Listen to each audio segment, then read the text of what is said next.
마가복음 4장 25절에서부터 35절서부터 40절까지 제가 1절하고 같이 교독하도록 하겠습니다. 그날 저물 때에 제자들에게 이르시되 우리가 저편으로 건너가자 하시니 무시고 다른 배들도 함께 하더니 큰 광풍이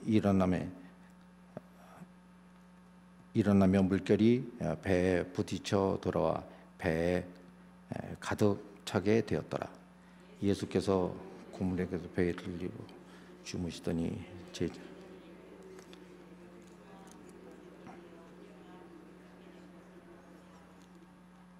예수께서 깨어 바람을 꾸짖으시며 바다더러 이르시되 잠잠하라 고요하라 하시니 바람이 그치고 아주 잔잔하여지더라. 이에 제자들에게 이르시되 어찌하여 이렇게 무서워하느냐 너희가 어찌 다 같이 하겠습니다. 그들이 심히 두려워하여 서로 말하되 그가 누구이기에 바람과 바다도 순종하는가 하였더라. 아멘.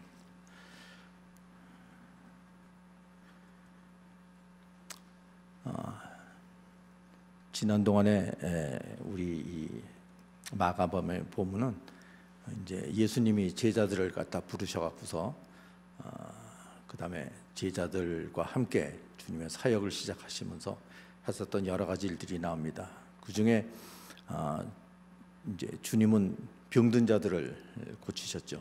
그래서 병든 자를 고치시면서 문둥병 고친 사람, 문둥병 걸린 사람, 그 다음에 귀신에 걸린 사람, 귀신 들린 사람, 뭐 여러 사람들을 갖다 고치시고 난 다음에 그러고 난 다음에 그들을 불러서 비유로 말씀을 하시죠.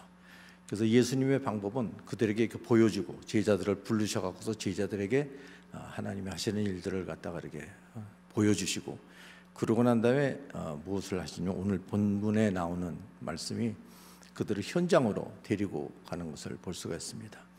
그래서 예수님이 그들을 현장으로 데리고 가시면서 뭐라고 얘기하시냐면은 가자라고 얘기를 하시죠. 그래서 우리가 이렇게 신앙생활을 하면서도 우리가 듣고서 아는 것들이 있고 우리가 실제로 그곳에 가서 행하면서 배우는 그러한 것들이 있죠. 예수님은 그들에게 비유로 말씀하셔서 가르쳐 주시고 병 고치는 것을 갖다 보여주시면서 그분의 사역을 가르쳐 주시고 함께 동참하게 하셨지만 하나님은 그들이 그냥 듣는 것으로서 만족하는 것이 아니라 실질적으로 나가서 그렇게 살기를 원하셨던 것인데 그 처음에 실험의 장이 어디냐면 바로 이 배 위 갈릴리 그 호숫가 바닷가 안에 있는 그 배에 오르셔서 건너편으로 가자라고 그들을 부르신 것을 볼 수가 있죠. 그래서 그들을 부르시고 난 다음에 그러니까 그들이 배에다가 그 사람들을 함께 가갖고서 일정한 거리를 갖다가 뛰어서 나간 것을 볼 수가 있죠. 그런데 이제 거기에 보면 광풍이 일어난 것을 볼 수가 있죠.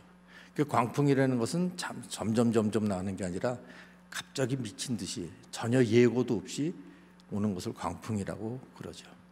근데 여기서 말씀하시는 이 광풍은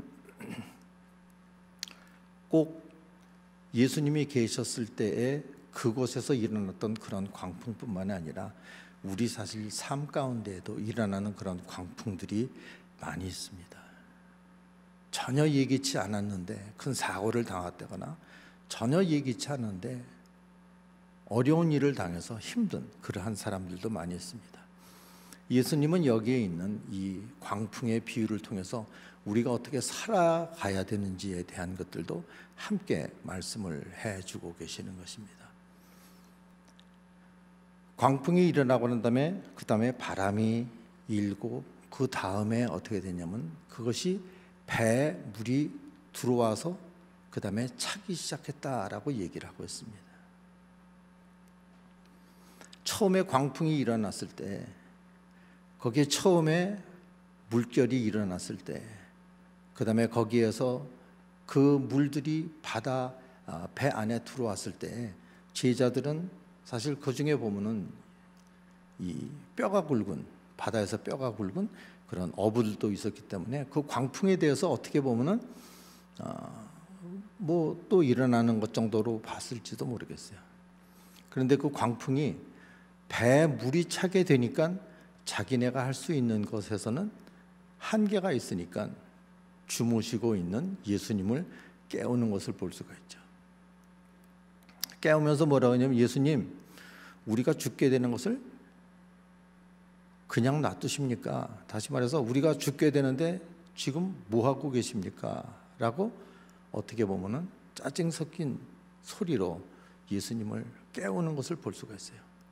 근데 여기서 중요한 것은 거기에 배를 띄워서 가자라고 이 계획을 세우신 분, 이 일을 시작하신 분이 누구냐 하는 것입니다. 그들이 자기의 계획대로 예수님 저쪽으로 가시지요라고 권한 것이 아니라 주님이 배를 띄워서 건너편으로 가자라고 얘기를 하셨고, 그들이 그 말씀에 쫓아서 그 바다를 갖다가 건너는 것을 볼 수가 있습니다. 다시 말해서 하나님의 계획 안에 있다는 것이죠.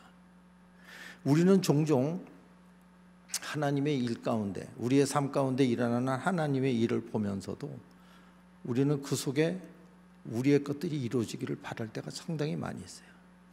여기서 물이 일어났을 적에 그들이 했었던 일은, 제자들이 했었던 일은 예수님을 깨우고 이 상황 가운데 물이 차고 여기에 이 배가 가라앉게 된 이 상태를 모면하고 싶은 마음 때문에 그들은 그 예수님을 깨운 것을 볼 수가 있었죠. 근데 여러분, 그 우리에게 닥치는 그 어려움과 위험이 사실은 하나님을 경험할 수 있는 굉장히 큰 기회라는 것을 우리는 잊어버리면 안 됩니다. 우리의 인생 가운데 오는 여러 가지 어려움이나 힘든 일이 바로 그곳에서 일하고 계시는 주님을 만날 수 있는 굉장히 큰 기회라는 것을 잊지 말고, 그 어려움이 올 때, 우리에게 오는 광풍이 올 때 그것을 두려워하는 것이 아니라 우리는 그분을 바라보아야 하는 것이죠. 근데 여러분, 그냥 바라보는 것, 여기에서 그치기 때문에 많은 사람들에게 문제가 있는 거예요. 우리가 잘 아는 것처럼 히브리서 12장 1절에 믿음의 주에 온전케 하신 그리스도를 바라보라. 그리스도를 바라보는 거 좋죠. 근데 그리스도께서 그 일 가운데 함께 하시고 그분이 이 일을 이루실 것이라는 것을 믿는 믿음의 눈을 가지고 주님을 바라볼 때 주님께서 역사하시는 것을 믿으시기 바랍니다. 주님을 그냥 바라보는 게 아니에요. 주님을 바라보는 게 아니라 이 가운데 일하고 계시는 주님을 바라보는 것입니다. 이 일 가운데 주께서 어떻게 일을 하실까를 믿음의 눈으로 보면서 주님을 바라보는 것이 중요한 거예요. 그들은 예수님이 가지고 계신 이 계획을 그들은 알지를 못했어요. 그들은 무엇만을 생각했냐면은 현상 일어나는 그 일들, 현재 일어나는 일들 때문에 그들은 자기의 지식으로 판단하고 자기의 힘으로 그것을 해결하려고 그러는 데서 그쳤다는 것이죠. 자기의 힘대로 하려고, 내 경험대로 하려고 거기에 있는 물을 퍼내기도 하고 여러 가지 일을 했을 거예요. 그 중에서 자기가 했었던 일이, 그렇게 했었던 것이 되지 않으니까 그들이 한 것이 뭐냐면은 주님을 깨운 것이죠. 근데 여러분, 그 중에 정말 믿음이 있는 사람이 있으면은 주무시는 주님을 깨우지 않았을 거예요. 주님이 이 일을 통해서 어떠한 일을 계획하셨고 어떠한 일을 이루시기 원하시는가, 그들이 죽음 직전까지도 그분을 신뢰하면서 기다렸을 거예요. 우리는 종종 우리의 삶 가운데, 우리의 기도 생활 가운데에도 그 어려운 일을 당할 때 그 안에 있는 주님의 뜻이 무엇인지, 이것을 나에게 어떻게 이루기를 원하시는지를 구하기보다는 내가 원하는 방법대로 주님을 내 계획 가운데 끌어들이려고 하는 경우가 상당히 많이 있어요.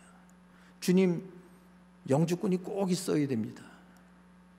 주님, 꼭 낳아야 됩니다. 우리 애들은 꼭 어떻게 해야 됩니다. 하나님, 이거는 이렇게 해주십시오. 하나님, 이거는 저렇게 해주십시오.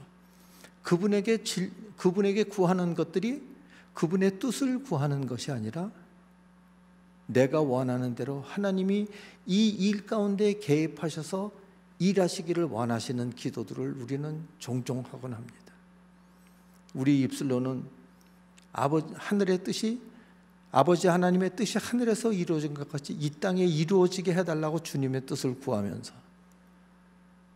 그분의 뜻이 무엇인지를 구하기보다는 내가 원하는 것들을 주님의 뜻에 우선하는 경우가 상당히 많이 있다는 것이죠. 여기에서 주님이 얘기하시는 제자들에게 믿음이 없다라고 얘기를 하시죠.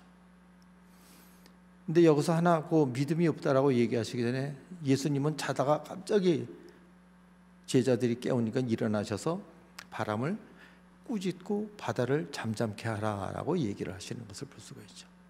그다음에 제자들에게도 꾸짖는 것이 아니라 왜 너희들이 믿음이 없느냐라고 얘기를 하시는 것을 볼 수가 있죠. 어떤 때는 우리가 기도를 하면서도 꾸짖어야 될 대상이 있고 꾸짖지 않아야 될 대상이 있는 거예요. 우리가 여기서 하나님의 뜻을 구하면서 그분이 우리 삶 가운데 어떻게 해야 될까 하는 것에 대해서 우리가 주님의 뜻을 구하면서 나갈 때 우리가 꾸짖어야 될 것은 우리에게 오는 두려움이나 아니면은 잘못된 생각,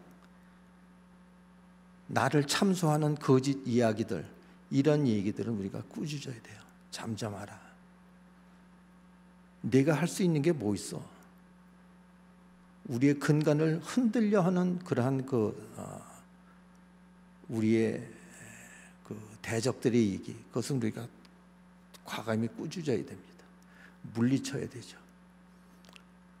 그렇지만 그러고 난 다음에는 주님의 뜻을 구해야죠. 하나님, 이 일 가운데 주님이 원하시는 이번 사건을 통하여서 나로 하여금 알기 원하시는 하나님은 어떠한 하나님인가, 그분의 뜻을 구하면서 나가야 되는 것입니다. 여기서 믿음이 없다 하는 얘기는 내가 이 일을 이루고 내가 이 일 가운데 이 일을 계획하고 이 일을 이루어 가는데 그 일들을 나에게 맡기지 않은 그것에 대해서 주님은 지적하고 계시는 겁니다. 우리의 연약함을 알기 때문에 우리를 꾸짖지 않으시지만 하나님은 우리에게 믿음이 없다라고 얘기를 하고 있는 것이죠. 주님이 기뻐하시는 믿음은 우리 눈 가운데, 우리의 삶 가운데 내가 받아들이기 힘들고 어떤 때는 내가 이해하기 힘든 그러한 일이 있을 때 그것을 가지고서 주님이 주무시고 있는 것이 아닌가라든지 주님을 찾을 수가 없다는 그러한 고백이 아니라 이 일 가운데서 일하시는 주님을 기다리고 그분이 하실 것을 온전히 믿으며 주님께로 나가는 것입니다. 우리가 가끔 얘기를 나누는 것처럼 그리 아니하실지라도 하나님, 그 다니엘의 세 친구가 가졌던 그 믿음, 주는 우리를 구하실 것이요 우리를 풀무불에서도 구하실 것이지만 그리 아니하실지라도 그분은 나는 당신에게 절하지 않겠습니다. 그리 내가 생각하는 내가 바라는 대로 되지 않더라도 그분을 내가 온전히 신뢰합니다 하는 그 믿음, 그러한 믿음이 있을 때 우리는 항상 기뻐하는 것이 가능한 것입니다. 항상 기뻐하는 것은 이 일 가운데에도 내가 이해하기 힘들고 내가 받아들이기 힘든 그 일 가운데서도 주님은 일하고 계시고 나를 결국은 승리의 자리로 나를 부르실 것이다 라는 것을 믿는 믿음, 그분이 이루실 것이다 하는 믿음, 그분이 우리를 결코 놓지 않고 우리를 이끌어 가신다는 그 믿음, 그것이 주님을 기쁘게 해드릴 뿐만 아니라 우리 가운데도 주님의 일들이 일어나는 것입니다. 우리는 주님을 구주로 영접한 주의 자녀로서 주께서 우리에게 약속하신 동행의 약속은 우리가 이미 누리고 있는 사람입니다. 임마누엘의 하나님, 우리가 어디에 있든지 우리와 동행하시는 그 하나님은 우리와 함께 하십니다. 그렇지만 그 하나님을 우리가 믿음의 눈으로 바라볼 뿐만 아니라 그 믿음의 눈 가운데 그분이 일하신다, 그분이 이루실 것이다 하는 그 믿음을 가지고 나가는 우리 모두가 되시기를 주의 이름으로 축원합니다. 기도하겠습니다. 아버지 하나님, 오늘도 우리들을 믿음의 길로 불러주시고 저희들로 하여금 주님을 온전히 믿는 믿음 가운데 오늘 하루를 또한 저희들에게 남겨진 저희의 인생을 승리자로 살아갈 수 있도록 부르신 주의 이름을 찬양합니다. 아버지 하나님, 저희들 한 사람 한 사람 붙잡아 주시고 아버지 하나님, 저희들이 온전히 주께서 저희들 삶 가운데 이루실 일들을 믿음의 눈으로 바라보며 그 하나님을 기다리며 함께 동행하는 기쁨을 누리는 온 아버지 하나님의 자손들 될 수 있도록 붙잡아 주시기를 소원합니다. 그리하실 하나님을 찬양하고 저희 가운데 선한 일을 이루신 시작하신 하나님께서 그 모든 것을 마칠 것을 믿고 감사하며 우리 구주 예수 그리스도 이름으로 기도했습니다. 주기도문으로 마치겠습니다. 하늘에 계신 우리 아버지여, 이름이 거룩히 여김을 받으시오며 나라 임하옵시며 뜻이 하늘에서 이루어진 것 같이 땅에서도 이루어지이다. 오늘날 우리에게 일용할 양식을 주옵시고 우리가 우리에게 죄진 자를 사하여 준 것 같이 우리 죄를 사하여 주옵시고 우리를 시험에 들게 하지 마옵시며 다만 악에서 구하옵소서.